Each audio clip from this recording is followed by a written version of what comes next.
On July 8, 1839, in Richford, New York, John D. Rockefeller was born. The son of a cotton artist and philanderer, Rockefeller would go on to be the first ever billionaire, America's greatest philanthropist, and the wealthiest man on earth with $1.4 billion. $340 billion in today's money, which amounts to a whopping 2% of the United States' GDP. Rockefeller was an early entrepreneur, spending his childhood supporting his financially challenged family by raising turkeys, selling potatoes and candy, and lending his money to neighbors. After graduating from high school, he enrolled in a 10-week business course at Folsom's Commercial College, where he studied bookkeeping. At the age of 16, he was hired as a bookkeeper by a produce brokerage firm named Hewitt and Tuttle, a job he excelled at. At this age, John decided he had two ambitions in life: to live to 100 and to earn $100,000, or $2.75 million in 2020 money. In 1859, Rockefeller and a partner went into business for themselves, gathering $4,000 to start a produce commission business. The venture proved successful, netting the duo $4,400 in their first year and $17,000 in their second, with profits soaring during the Civil War due to the Union Army's increased need for food and other supplies. Rockefeller himself avoided combat by hiring someone to fight in his place, which was something of a common practice at the time. At this time, the oil industry was growing, and Rockefeller saw the profits in starting a refinery in Cleveland. By the end of the war, Cleveland had become one of the 5 main refining centers in the United States.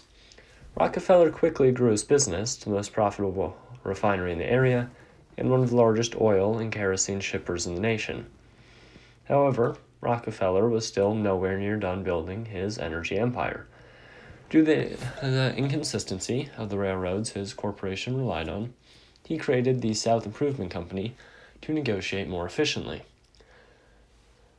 However, heavy negative press and lobbying from his competitors caused the government to pass legislation curtailing this behavior, citing it as monopolistic.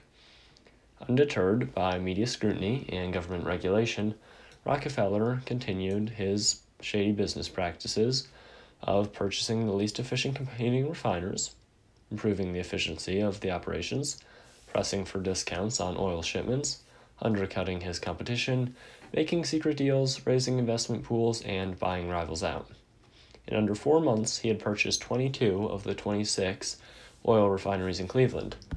Anyone that refused to be bought out would be run into the ground by Standard Oil's ruthless business practices. Rockefeller saw himself as a savior, absorbing his weaker, less efficient competitors and transforming them into profitable parts of his monopoly.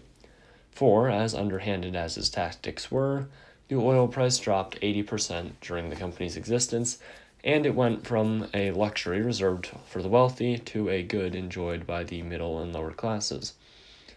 To increase the efficiency of his businesses, Rockefeller and his partners also built infrastructure across the United States so that he could deliver his goods more quickly. Standard Oil also employed chemists who developed ways of increasing the types and quality of combustible fuels and created methods of converting waste into usable substances. The petroleum coming out of the ground was being refined into various products, such as diesel fuel, varnish, and hair gel. By 1892, Standard Oil controlled 90% of all oil production in the world. However, due to this, the federal government deemed the company a monopoly and broke up the trust. However, this was merely an inconvenience for Rockefeller, as he had his lawyers convert Standard Oil into a holding company, which would function under a different set of laws than a trust would. In 1911, the government then broke up the holding company. Standard Oil went from one giant monolith into smaller but still very large companies that we now know as Chevron, ExxonMobil, and ConocoPhillips. In 1896, Rockefeller retired and decided to dedicate his life to charitable causes, giving away hundreds of millions of his own dollars. With his son's help, he created the Rockefeller Foundation to carry on his work after he died. Although some fault for Rockefeller for the radical means through which he cultivated his fortune, his business practices, and charities have nonetheless benefited millions of people. Rockefeller died of arteriosclerosis on May 23, 1937, less than 2 months shy of his 98th birthday at the Casements, his home in Ormond Beach, Florida. He was then buried in Lakeview Cemetery in Cleveland, where he started his empire.